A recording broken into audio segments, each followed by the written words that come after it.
아니 말갛게 아침에 학교 간 애가 왜 주고 가냐. 자관 빨리 오라고. 지금 빨리 안 오면 애 하나 잃어버리겠다. 그래서 헐레벌떡 집으로 달려갔습니다. 가서 보니까 내 침대에 둘째가 들어 누워서 혼수 상태에 있어요. 어떻게 해서 그래 됐냐? 그 당시에는 애들이 밖에 나가면 뭘 먹을 것이 없어요. 먹을 것이라고는 학교 앞에서 번데기 장사가 뻔 크고 다닙니다. 그러면 거기에서 돈을 좀 주면 요런 종이컵에다가 번데기를 줘요. 애들이 그 번데기를 먹고 단백질을 얻은 것입니다.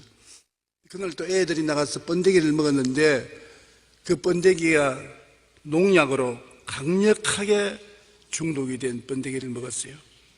먹은 애들이 다 그 자리에서 쓰러졌습니다. 그때 조선일보, 동아일보, 중앙일보에 크게 났습니다만 그 중에 몇 사람은 그 자리에서 죽었습니다. 우리 애도 쓰러져 있는데 어떻게 알아난지 누가 자전거에 싣고 우리 집으로 데려다 주었어요. 그때는 교회가 너무나 어렵고 생활이 각박했기 때문에 병원에 입원시킬 경제적인 여유가 없었습니다. 그러나 애가 죽고 가니 어떻게 하는 것입니까? 빨리 병원에 연락해서 의사를 불러가지고서 집에서 치료를 하니까 의사가 벌써 늦었다고, 손석이가 늦었다고. 독이 온몸에 퍼졌는데 뭐 이거 어찌할 도리가 있냐고. 링거 주사 하나 놔주겠다고. 근데 얘는 호흡을 몰아쓰고 자꾸 나보고 아버지 살려주세요, 아버지 살려주세요. 사람이 정말 죽겠더라고요. 그래서 내가 하나님께 기도를 하려고 했는데 기도가 나오면 좋은데 기도가 안 나옵니다. 주야, 천정도 안 올라가서 기도가 땅에 떨어져 버리는 거죠. 하나님, 안 믿어져요. 계란을 들고 바위를 치는데 계란이 산산조각이 나버리고 말아요. 믿을 수 있는 이유가 있어야 됩니다. 지금 독을 먹고 죽어가고 있는데 독을 먹고 죽어가는 사람 고친다는 말씀의 약속이 있어야 되는데 마가복음 16장 말씀이 기억이 납니다. 믿는 자들에게 이런 표징이 있다니 병든 자에게 손 얹은 적 나아래 무슨 독을 마실지라도 해를 받지 아니하며 그 말씀을 펼쳐놓고 그 말씀을 믿어야 됩니다. 이제는 그 사람의 말이면 엉터리고 하나님 말씀이면 이루어져야 되는 것입니다. 죽기 아니면 살기로 그 말씀에 의지해서 하나님 아버지 말씀대로 우리 애를 살려주십시오. 기도가 입 밖에 나와서 천정에 안 올라가요. 너무 답답해서 막 몸부림이 나오는데 어떤 생각이 나냐면 내가 정말 예수 믿었느냐 그까지 의심이 나요. 내가 믿는 사람인지 하나님 한 번만 살려주십시오. 한 번만 내 기도 들어주십시오. 다음에는 안 기도 들어줘도 좋으니까 이 기도만은 좀 들어주십시오. 온갖 하나님 설득을 다 하려 해도 안 돼요. 그러자 나중에는 애가 아버지 하던 그 말도 못하고 숨을 못 쉬어요. 맥을 쥐어봤는데 맥이 잘 느껴지지 않아요. 아, 이제 죽는구나. 이제는 볼일 다 봤다. 제가 위통을 벗어놓고 넥타이를 풀어놓고 이제 죽기 아니면 살기다. 하나님, 나는 40 되도록 살았으니까 이제 그만 살아도 됩니다. 얘는 10대 소년으로서 이제 살기 시작했는데 죽으면 어떻게 합니까? 내 생명하고 바꿔 주십시오. 그리고 엎드려서 기도를 하는데 그때는 절박하니까 마음이 집중이 돼요. 그래서 하나님께 기도를 하는데 1시간을 온몸에 땀이 범벅이 되도록 기도했는데 애는 숨도 거쳐버리고 싸늘하게 식어져 가는데 응답이 안 옵니다. 그런데 내가 십자가를 바라보고 예수님이 우리를 위해서 못 박인 것을 바라봄의 법칙을 통해서 바라보며 예수님의 부활한 생명을 우리 애에게 부어달라고 2시간째 기도하는데 그래도 마음에 응답이 없어요. 그래서 하나님, 나는 여기 기도하다가 죽을 테니까 하나님 알아서 하십시오. 응답할 때까지 나는 이 자리에서 부르실 테니까. 3시간째 부르시어 기도하니까 마음이 3시간 만에 腾하고 구멍이 뚫어진 것 같더니만 성령께서 내 마음속에 믿음을 주시는데 마치 구름과 안개가 끼듯이 마음속에 성령이 내려와서 믿어져요. 이제는 계란을 들고 바위를 치면 바위가 깨질 믿음이 생기더라고요.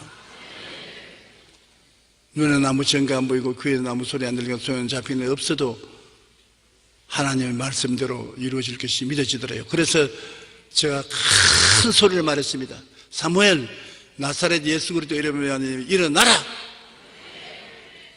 그러니까 안 일어나도 일어날 것을 내가 믿을 수 있어요. 그만큼 믿음이 꽉 들어찼어요.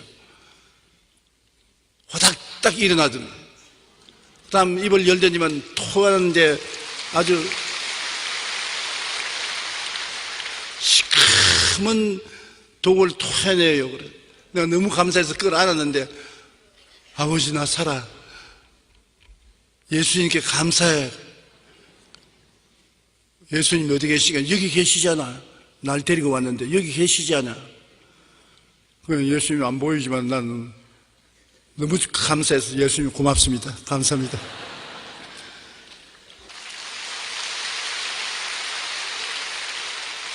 그러니까 걔가 내게 하는 말이, 아버지 내가 너무 고통스러워 괴로워 견딜 수가 없을 때 내가 영혼이 몸에서 퉁 하고 떠나더라고. 우주선을 타고 간 것처럼 퉁 하고 떠나니 끝없는 공간을 지나서 엄청나게 아름다운 곳에 들어가는데 우리 교회에 나오던 장로님, 권사님, 집사님들, 세상 뜬 사람들이 다 모여오더라고. 아름다운 모습으로 변화된 그분들이 예수님같이 젊은 모습으로 와서 우리 목사님 아들이 왔다면서 전부 와가 나를 끌어안고 아버님 잘 계시냐?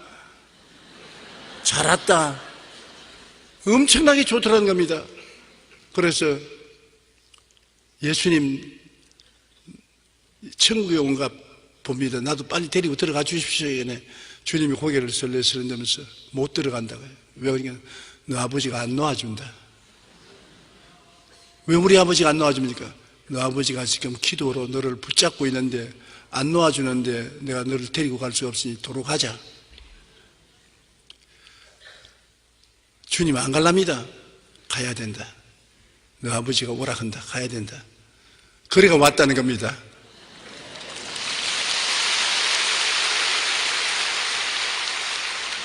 기도라는 것은 이렇게 절박하면 목숨을 걸고 기도해야 기도가 되는 거예요. 보통 때 기도는 주여 감사합니다, 할렐루야, 찬송합니다, 할렐루야, 뭐 그렇게 하면 돼요. 되는데 죽기 아니면 살기로 해야 될 문제에 부딪히면 목숨을 걸고 기도해야 되는데 그때야 말로 4차원의 기도, 믿음의 기도를 해야 되는 것입니다. 입술에 발리는 기도가 아닙니다. 진실로 믿음의 기도입니다. 그때야말로 2시간, 3시간, 4시간, 5시간도 좋고 20하루 동안 계속해서 기도해도 좋고 금식하고 철야하고 모든 일을 다 동원해 줬습니다. 그러나 그러한 날짜가 문제가 아니라 믿음으로 기도해야 되는 것입니다. 그게 4차원의 기도입니다. 그냥 기도하는 것이 아니라 확실한 믿음으로 기도해야 되는 것입니다. 마음에 그냥 믿어지는 것이 아니라 엄청난 창조적인 믿음이 들어와요. 내 믿음이 아닙니다. 성령께서 마음에 오셔서 성령께 사로잡힌 믿음인 것입니다. 그건 반드시 기적이 일어나요. 저는 그때 체험한 그 체험이 마음속에 잊어지지 않습니다. 그러므로 첫째, 믿음의 기도는 어떤 기도인가를 우리가 반드시 알아야 되는데, 믿음이란 바라는 것, 즉 마음의 소원과 꿈을 실상을 갖고 기도하는 것입니다. 믿음은 바라는 것들의 실상이, 바라는 것이라는 것은 꿈과 믿음의, 꿈과 바라는 목표 아닙니까? 내가 바라는 것을 내가 기도하고 믿을 때 그 믿음은 실상이라는 게 있습니다. 실상이라는 것은 없는 것을 있는 것처럼 확실한 증거를 갖고 기도하는 것인데, 예로 땅을 샀을 때 땅 문서를 손에 쥐면은 땅은 안 가봤어도 그 땅은 우리 땅, 내 땅인 것을 확정하지 않습니까? 그처럼 안 보이고 안 들리고 안 잡아봐도 마음속에 내 것이 되었다는 확실한 증거를 갖는 것이 실사인 것입니다. 그러니 막연한 기도가 아니에요. 바라는 것, 믿음은 바라는 것의, 바라는 것, 내가 소원하는 것의 실상이 이루어져야 되는 것입니다. 실상이 이루어지면 믿음이 역사하는 것입니다. 우리 애를 위해서 기도할 때 아직 안 일어났는데도 불구하고 살아났다는 확실한 증거가 마음속에 확정되었을 때, 눈에 안 보이고 귀에 안 들리고 손에 안 잡혀도 살아났다는 확실한 믿음이 마음속에 생겨난 것처럼 믿음과 증거가 일체가 되었을 때 믿음의 기도를 할 수가 있는 것입니다. 마음의 생각 속에 하나님의 약속의 말씀을 분명히 깨달아야 돼요. 나는 마가복음 16장이 없었으면 그런 믿음의 기도를 할 수 없습니다. 자꾸 마귀가 의심을 가지고 오는데 그 의심을 어떻게 이깁니까? 그런데 성경 말씀에 믿는 자들에게 이런 표적이 따르니 무슨 독을 마실지라도 해를 받지 않는다는 하나님 약속이 있는 것입니다. 보통 때는 저 하늘이 무너지고 이 땅이 꺼져도 1.1도 변하지 않는다는 말을 하지만은 아주 급박한 일을 당할 때는 흔들리지 않은 약속이 있어야지, 흔들리지 않은 약속이 없으면 다가오는 의심이 말로 다 할 수 없어요. 어느 정도 의심이 아니라 완전히 파멸적인 의심이 다가오는 것입니다. 다 끝났다. 모든 것은 제로다. 이제는 손 틀어라. 그런 마귀의 의심이 억척같이 밀어제낄 때 그를 버티고 설 수 있는 것은 말씀이 있어야 되는 것입니다. 그러므로 창세기부터 계시록까지 평소에 늘 성경을 공부해야 돼요. 그래서 성경 말씀이 위기를 당했을 때 마음속에 떠올려야 돼요. 말씀을 부여잡고 나갈 수 있어야 돼요. 나는 그때 그 말씀이 있었기 때문에 어떠한 의심이 들어와도 그를 극복할 수 있는 힘이 있는 것입니다. 그러므로 말씀을 알아야 돼요. 믿음의 기도라는 것은 하나님의 약속의 말씀을 모르고 막연히 기도하는 것은 형식과 의식적인 기도요, 확실히 이루어진다는 보장이 없습니다. 말씀을 알아야 되는데 우리가 오중복음과 삼중축복 같은 것은 칼보리 십자가에 못 박혀 예수님이 몸짓고 피 흘리신 언약의 약속이 분명히 있잖아요. 이사야서 53장에 제가 찔림은 우리 허물을 인함이요 제가 상함은 우리 죄악을 인함이라. 제가 징계를 받음으로 우리가 평화를 누리고 제가 채찍에 맞음으로 우리가 나음을 입었도다. 우리는 다 양같이 그릇 행하여 각기 제 길로 갔거늘 야훼께서 우리 무리의 죄악을 저에게 담당시켰다. 그 말씀 가운데 우리는 죄사함에 대한 약속도 있고 거룩함에 대한 약속도 있고 병고침에 대한 약속도 있고 저주에서 해방되어 아브라함의 복을 받는 약속도 있고 부활 영생 천국에 대한 약속도 있는 것입니다. 그 약속이 성경에 기록된 것을 확 잡아야 의심이 파도처럼 쳐올 때라도 방파제처럼 파도를 이기고 설 수 있는 것입니다. 말씀을 이해해야 되고 그 다음에 약속이 이루어진 모습을 바라볼 수 있어야 되는 것입니다. 죽은 시체를 바라보고 기도해서는 안 돼요. 기도할 때 살아 일어난 모습을 마음속에 바라봐야 되는 것처럼 우리가 기도할 때 하나님의 약속이 이루어진 것을 마음속에 분명히 바라보고 기도해야 되는 것입니다. 믿음은 바라는 것들의 실상이기 때문에 바라는 것이 분명해야 돼요. 약속의 말씀을 따라서 바라는 것입니다. 약속의 말씀은 일반적인 약속이지만 바라는 것은 구체적인 목적이 있어야 되는 것입니다. 이루어진 모습을 바라보고 그 다음에는 믿는 것입니다. 성령께서 마음에 믿음을 줄 때까지 부르짖어서 믿는 것입니다. 믿고 난 다음에 마음에 믿음이 생기면 그 다음에는 입술로 명령을 내야 되는 것입니다. 이루어질지어다. 살아나라. 병은 물러가라. 문제는 해결되라. 이것이 4차원의 기도인 것입니다. 제일 먼저 약속의 말씀을 분명히 깨달아 알고 그 말씀에 입각해서 내 목적이 응답된 것을 마음속에 분명히 바라보고 그리고 바라보고 기도하면 믿음이 생겨요. 그 믿음을 붙잡고서 입술로 명령을 해야 되는 것입니다. 기도에는 믿음의 기도와 소망의 기도가 있는데 대다수의 사람들이 소망의 기도를 믿음의 기도로 착각하는 것입니다. 소망은 언젠가 이루어질 것이다. 이루어지기를 바란다. 하나님, 이 언젠가 이루어지게 하옵소서. 언젠가 성취되게 하여 주시옵소서. 막연한 소망을 가지고 있기 때문에 이것은 소망은 언제나 소망으로 남아있지 현실로 이루어지지 않는 것입니다. 소망의 기도는 받게 될 거야, 받았으면 좋겠다 하고 미래형으로 말합니다. 이러한 소망으로 하나님의 응답과 기적을 가져오지 못합니다. 믿음에 대해서는 히브리서 11장 1절에 믿음은 바라는 것들의 실상이요 보이지 못하는 것의 증거라고 말한 것처럼 믿음의 기도는 말을 길게 할 필요가 없습니다. 응답 받았다, 나았다, 낫게 해주셔서 감사합니다. 완료형 혹은 과거형으로 말하는 것입니다. 예수님께서도 병자의 안수기도 하시고 난 다음에 너가 나았느니라, 깨끗함을 입었느니라, 과거형을 말했지 나을지어 장차 나을 것이다, 장차 깨끗해질 것이다 그렇게 말씀하지 않았었어요. 이처럼 믿음의 기도는 받았다고 믿음으로 말할 때 그 믿음을 통해 환경과 현실이 변화되고 우리가 원하는 모든 것을 얻게 되는 것입니다. 믿음의 기도란 바라는 것, 즉 마음의 소원과 꿈을 실상으로 이미 갖고 기도하는 것입니다. 이미 이루어진다는 것을 마음속에 확실히 갖고서 눈은 안 보이고 귀에는 안 들려도 내 마음에 이루어졌다는 것을 확실히 믿고서 기도해야 그것이 믿음의 기도가 되는 것입니다. 많은 사람들이 소망의 기도를 하고 있는 것입니다. 하나님 아버지여, 일이 잘 될 줄로 믿습니다. 문제가 해결될 줄로 믿습니다. 병이 장차 나을 줄 믿습니다. 미래는 자고 나면 또 내일이고 자고 나면 또 내일인 것입니다. 믿음의 기도는 없는 것을 있는 것까지 부르시는 것이요 내 믿은 대로 될지어다. 이루어졌다고 믿어야 되는 것입니다. 응답 받았다, 문제는 해결되었다, 병은 이미 나았다, 기적은 일어났다, 그러한 과거형 믿음에 서서 기도하는 것이 믿음의 기도인 것입니다. 우리가 4차원의 기도의 모범이 바로 아브라함의 생애 속에서 볼 수가 있는 것입니다.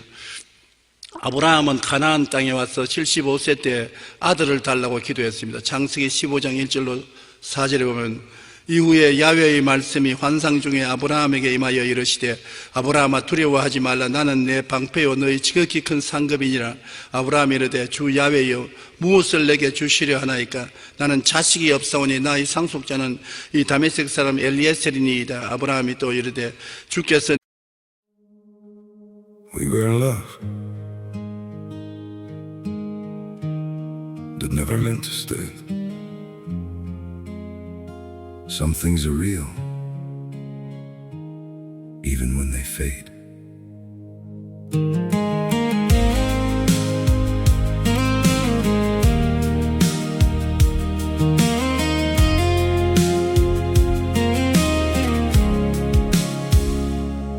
I used to think if we kept holding on, we could bend the truth somehow. But love can't fight what's pulling us apart, and it's breaking us down now. 내게 실을 주지 아니하시니 내 집에서 길린 자가 내 상속자가 될 것이미로다. 야훼의 말씀이 그에게 임하여 이르시되 그 사람이 내 상속자가 아니라 내 몸에서 날 자가 내 상속자가 되리라. 그래서 하나님께 응답을 받았어요. 그런데 하나님이 그렇게 내 몸에서 자식이 날 것이라고 한다면 그 중지한 것이 아닙니다. 저녁에 밖으로 나오라. 천막 밖으로 나오니까 하늘을 쳐다보라. 별들을 헤아려라. 아브라함이 별들을 헤아렸습니다. 다 수용할 수 없을 만치 많은 별의 숫자가 가슴에 꽉 들어왔을 때 하나님 말씀하기를 중지해라. 내 자손이 저처럼 많을 것이다. 바라봄의 법칙인 것입니다. 지금 자손이 없는데 별 보고서 별처럼 자손이 많다는 것입니다. 너 자손이 저처럼 많다. 바라봄의 법칙은 꼭 있어야 되는 것이 마음에 확실히 이루어진 것을 바라보아야 돼요. 창세기 15장 5절에 그를 이끌고 밖으로 나가 이르되 하늘을 우러러 별을 셀 수 있나 보라. 또 그에게 이르되 내 자손이 이와 같으리라. 그렇게 바라보면 믿음이 생기는 것입니다. 꿈이 있으면 믿음이 생기지 꿈이 없으면 믿음이 생기지 않습니다. 창세기 15장 6절로 7절에 아브라함이 야훼를 믿으니 야훼께서 이를 그 의로 여기시고 또 그에게 이르시되 나는 이 땅을 내게 주어 소유로 삼게 하려고 너를 갈대아 우르에서 이끌어낸 야훼니라. 꿈을 보고 난 다음에 마음속에 야훼가 자손을 줄 것을 아브라함은 믿었습니다. 우리가 바라보지 않은 것은 믿음이 생기지 않습니다. 믿음은 바라는 것들의 실상인 것입니다. 바라는 것이 분명히 마음속에 있어야 믿음이 생겨나는 것입니다. 무엇을 믿느냐? 이러한 것을 믿습니다. 바디메오가 장님이 되어서 예수님 지나갔음을 듣고 다윗의 자손 예수여 나를 불쌍히 여기소서 하니까 데려오라. 그래 같이 오니까 예수님이 뭐라 했습니까? 내가 뭘 해주기를 원하느냐? 주여 보기를 원하나이다. 분명히 자기 목표가 있어야 믿음이 생기는 것입니다. 내 믿은 대로 될지어다. 보기를 원하나이다. 보는 것이 그의 목표가 분명하니까 주님께서 내 보는 대로 될지어다. 여러분도 하나님께 기도할 때 하나님의 뜻을 알고 난 다음에 그 뜻을 따라 기도할 때 기도가 이루어진 모습을 마음속에 분명히 바라봐야 되는 것입니다. 바라봄의 법칙은 우리 기도에 절대로 필요한 것입니다. 아브라함은 나이가 75이지만은 별들을 바라보고 자손이 별들처럼 많은 것을 믿게 된 것입니다. 바라봄의 법칙과 믿음이 같이 있은 것입니다. 그런데 10년 동안 85세가 될 때까지 실제로 아들이 태어나지 않자 믿음이 흔들리기 시작한 것입니다. 믿음을 주시겠다는 약속의 말씀을 받았고 또 그대로 이루어진 모습을 별들을 통해서 늘 바라보았는데도 불구하고 믿음이 흔들렸습니다. 10년 만에 흔들려서 85세가 되었을 때 마음속에 하나님이 자손 줄 것을 포기했습니다. 그리고 자기 아내 사레에게 불평을 말했습니다. 사레가 미안하잖아요.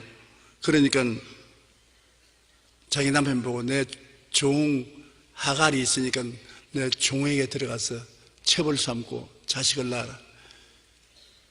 하도 남편이 욱박지르니까 별 도리 없이 그렇게 말할 수밖에 없는데 아브라함이 좋다고 하갈을 취해서 첩으로 삼았어요. 삼고 난 다음에 곧장 하갈이 잉태되었습니다. 그러니까 하갈이 마음에 자기 주인이 별 볼일 없이 보이니까 금방지게 행동했단 말입니다. 사례가 아주 화가 나가지고서 남편에게 못 견디게 굽니다. 당신이 받아야 될 모욕을 왜 내가 받아야 되나? 당신이 하갈을 취해서 자식을 잉태하게 만드니까 제가 나를 저렇게 무시하지 않냐? 그래서 가정이 아주 풍비박산이 되고 굉장히 큰 고통이 다가왔습니다. 하나님께서는 아브라함에게 믿음이라는 것은 그냥 되는 것이 아니라 입술로 고백을 해야 된다는 것을 하나 더 가르쳐 주기 위해서 그렇게 한 것입니다. 그가 하나님의 말씀을 깨달았고 바라봄의 법칙으로 그렇게 많은 자손이 있을 것이라는 것을 바라보았지만은 바라보고 그 다음 믿었지만은 그 믿음을 말씀으로 붙잡아 줘야 되는 것입니다. 여러분, 말씀이 여러분을 움직이는 것입니다. 과학자들이 말하기를 우리 두뇌의 95%가 말에 의해서 움직인답니다. 우리 두뇌에 보는 신경도 있고 듣는 신경도 있고 생각하는 신경도 있고 온갖 신경이 다 있지만 말에 의해서 95%가 움직인다는 것입니다. 그러므로 우리가 하나님의 약속의 말씀을 알고 그 약속의 말씀을 따라 기도해서 응답받은 바라봄의 법칙을 마음속에 가지고 믿었으면 그 믿음을 입술로 말을 해야 돼요. 말을 해야 믿음이 강해지는 것입니다. 말을 해야 생각이 굳건해지고 말을 해야 꿈이 분명해지고, 말을 해야 믿음이 뚜렷해지고, 말을 해야 창조적인 능력이 나타나는 것입니다. 말을 여러분 부인해버리면 만사가 휴지통이 되는 것입니다. 기도하고 난 다음 대개 사람들이 말로 부정을 해버리기 때문에 기도가 휴지가 되고 마는 것입니다. 아브라함이 말로서 없는 아들이 있는 것처럼 했으면 좋을 텐데 그렇지 않고 늘 아들 밤이나 낮이나 아들이 오기를 기다리고 안 오니까 나중에 아내를 보고 윽박질러서 당신이 자식이 못 낳아서 나는 아들이 없지 않냐, 상속자가 없지 않냐, 할 수 없이 첩을 얻도록 허락할 때까지 압박을 가했단 말입니다. 하나님께서 네가 입술로 시인하라. 이제 네 나이가 99세인데 너 이름을 아브라함이라 하지 말고 아브라함이라고 해라. 그냥 아브라함이 아니라 아브라함은 많은 민족의 조상이란 말이다. 그리고 너 아내 이름은 사레가 하지 말고 사라라 하라. 여주라 해라. 많은 자식의 주인이라고 하라. 그날부터 자식이 없는데도 불구하고 그 남편을 아브라함 많은 민족의 조상이여, 사라 많은 자식의 여주여, 서로서로 없는 것을 있는 것 같이 부르기 시작한 것입니다. 믿음이 확고해졌어요. 바라봄의 법칙을 따라서 바라보고 믿고 말로서 시인하니까 믿음이 확고하게 되어서 100살에 아들을 낳으니 이삭이 그 아들인 것입니다. 하나님은 아브라함을 통해서 우리에게 믿음의 모범을 보여주기 위해서 이런 과정을 통하게 만들어준 것입니다. 한번 따라봤으면, 첫째로 말씀을 통하여 하나님 뜻을 알아야 되고, 둘째로 하나님의 뜻을 통하여 내 꿈을 분명히 보아야 되고, 셋째로 꿈을 보고 기도하면 믿음이 생겨나는데, 믿었으면 입술로 고백해야 된다. 없는 것을 있는 것처럼 말해야 된다. 그러면 이루어지는 것입니다. 그 과정을 아브라함에게 하나님이 보여주심으로 그 후손들인 우리가 이걸 깨닫게 하려고 만들어주신 것입니다. 우리가 4차원의 기도를 어떻게 하느냐, 생각에 바라는 꿈과 꿈을 믿는 믿음과 입술의 고백 속에 실상과 증거, 즉 응답받은 실상의 확신을 가지고 시인하면 그대로 이루어지게 되는 것입니다. 마가복음 11장 23절로 24절 우리 다 같이 한번 읽어보십시다. 누구든지 이 산들어 들리어 바다에 던지라 하며 그 말한 것이 이루어질 줄 믿고 마음에 의심하지 아니하면 그대로 되리라. 그러므로 내가 너희에게 말하노니 무엇이든지 기도하고 구한 것은 받은 줄로 믿어라. 그리하면 너희에게 그대로 되리라. 여기 예수님이 뭐라고 말하십니까? 이 산들어 들리어 바다에 던지라 말하고 이루어질 줄 마음에 의심하지 말라고 하는 것입니다. 그러므로 마음에 믿음을 가졌으면 그것을 말하라는 것입니다. 내가 이 산이 옮겨서 바다로 갈 것을 마음속에 믿었으면 그것을 입술로 말을 하라. 이 산들을 명하여 바다에 던지라고 말을 하라. 그러므로 믿음과 말은 언제나 같이 가야 돼요. 저는 항상 내 마음에 믿은 것을 입술로 시인하면 그 믿음이 강해지는 것입니다. 감기라도 들려오고 몸살이도 나오면 그냥 내 마음속에 주님이 채찍에 맞음으로 내가 나음을 입었다고 믿습니다. 그렇게만 해서는 안 되는 것입니다. 내가 그 약속의 말씀을 기억해요. 그러나 그것을 입술로 고백을 하기 시작하는 것입니다. 제가 채찍에 맞음으로 내가 나음을 입었나니라. 제가 채찍에 맞음으로 내가 나음을 입었나니라. 한두 번 하는 것이 아닙니다. 주님은 한 번만 하면 되지만 우리는 사람이니까 100번도 1000번도 해야 되는 것입니다. 제가 채찍에 맞음으로 너희가 나음을 입었나니라. 그러면은 믿은 것이 입술로 고백하면 치료가 다가오는 것입니다. 나는 우리 자매님 한 분의 간증을 잊을 수가 없어요. 서대문에 있을 때입니다. 뇌 종양이 생겨서 뇌 종양 수술을 하기 위해서 병원에 입원을 했는데 종양이 아주 깊은 곳에 있어서 수술하다가 죽을 수 있다는 말을 의사 선생님이 들었습니다. 그래서 그가 저희 설교 말씀을 기억했었어요. 제가 채찍에 맞음으로 너희가 나음을 입었다고 말했는데 믿고 기도를 해도 종양이 안 나아요. 믿음이 부족한 것입니다. 자꾸 의심이 생겨요. 그래서 하루 저녁에 제가 채찍에 맞음으로 너가 나음을 입었다는 것을 손가락으로 헤아려 가면서 1000번을 외웠다는 것입니다. 제가 채찍에 맞음으로 너가 나음을 입었나 아니라 제가 채찍에 맞음으로 너가 나음을, 기도를 하고 그 집에 전도를 가겠다고 각오를 하고 찾아갔어요. 바로 찾아가서 문을 두드리는데 토담집인데 흙집입니다. 흙으로 지은 집에 조그마한 집이니까 요 사이는 그런 집 없어요. 기념관에 가봐도 못 찾아요. 그런 아주 가난한 집인데 다 무너져가는 집에 문을 두드리니까 그 부인이 문을 탁 여는데 얼마나 여겼던지 피골이 상접했어요. 누구요? 그래서 나는 저 이웃 마을에 교회를 개척하는 전도사인데 예수 믿고 천당 갑시다. 그러니까 나를 탁 누려보더니만 눈이 이글이글하게 분노가 꽉 들어찼어요. 나 천당 애인가? 그래. 왜 천당을 안 갑니까? 예수쟁이 모두 거짓말쟁이. 천당 애인가? 그래 내가 천당에 안 가려면 지옥에 가야 되는데 지옥에 가면 어떻게 합니까? 지옥불이 얼마나 뜨거운데요. 그러니까 지옥 좋아하네. 지금 내가 이미 지옥에 살고 있는데 무슨 지옥이야?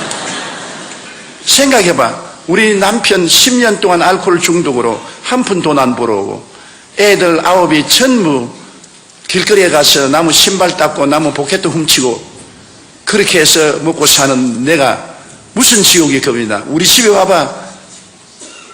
방 한 5평 될까 말까 하는 방에 이부자리 하나밖에 없어요. 내가 그 이름을 지어줬습니다. 백두산 한라산 이불이라고. 왜 솜이 뭉쳐가지고 하나는 백두산이고 하나는 한라산. 그걸 아버지, 엄마, 애들이 다 함께 덮고 자고 뭐 완전히 거짓입니다. 그러니 그 부인 말이 맞아요. 지금이 지옥인데 이보다 더 뜨거운 지옥이 어디 있냐는 겁니다. 그러니 지옥 가지고서 그런 협박 공갈하지 말라. 이미 내가 지옥에 살고 있다. 그래 천당에 가야지. 그런 거짓말을 왜 하느냐. 천당에 죽고 올라가서 그렇게 좋은 것 같으면, 그렇게 좋은 천당을 죽고 난 이후에 줄 하나님이면 지금 살아있을 때 우리에게 조금 천당 왜 안 주느냐.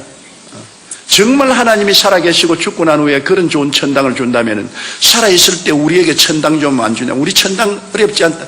담요 몇 장에다가 끼니 쌀만 주면 그게 우리는 천당이다.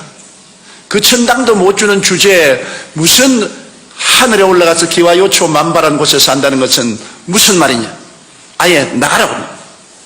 억센 환경도 말로 나를 그냥 질타를 합니다. 내가 복음 전도라 갔다가 가만히 그 부인의 말을 들으니까 일일이 그 부인 말이 옳아요. 왜냐하면 지옥이 겁날 것 없는 건 지금이 지옥이야. 사는 게 그게 뭐 도저히 상상할 수 없어. 그리고 천당, 그 부인 말 따나 정말 천당이 그렇게 아름다우면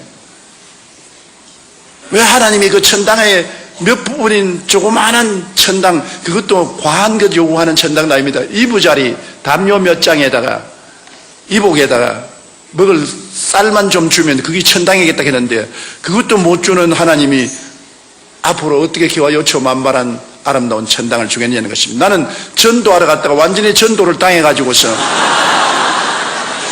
내 마음에 회의가 꽉 들어찼습니다. 야, 내가 정말로 하나님을 잘 믿고 있는가? 정말 천당에 있는가? 막 그런 퀘션이 들어왔어요. 그래서 복음을 전하러 갈 때는 성경을 끼고 어깨를 펴고 갔는데 들어올 때는 어깨를 쭉 늘어뜨리고 천막교회에 들어와서 가만히 꿇어 앉아가 하나님, 내가 뭘 전도해야 됩니까? 신학교에서 공부한 공부는 이 사람들하고는 관계가 없습니다. 너무나 헐벗고 굶주리고 절망이고 병들은 사람에게 회개하라 천국이 가까워왔다 해봤자 소용이 없는데 이래가지고서 내가 무슨 목회를 하겠습니까? 그리고 나도 이제 그 여자 말을 들어보니까 나도 천당이 희미합니다.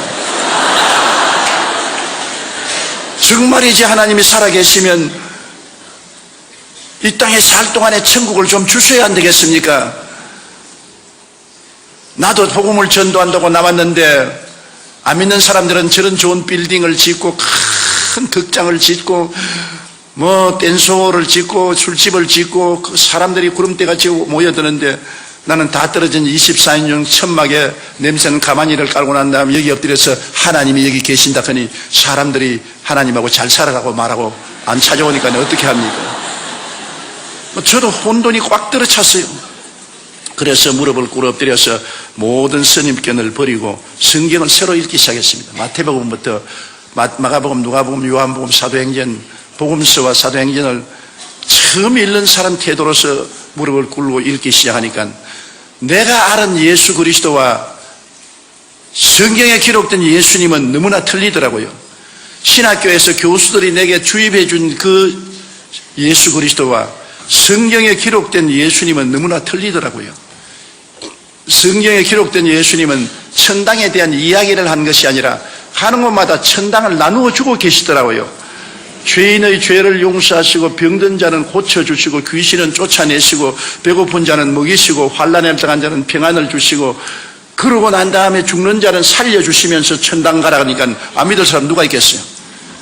예수님은 천국에 대하여 이야기하는 것이 아니라 천국을 나누어 주시는데 나는 천국에 대한 이야기만 하지 나누어 주지 못하니까 나로서는 도저히 감당을 못할 일인 것입니다.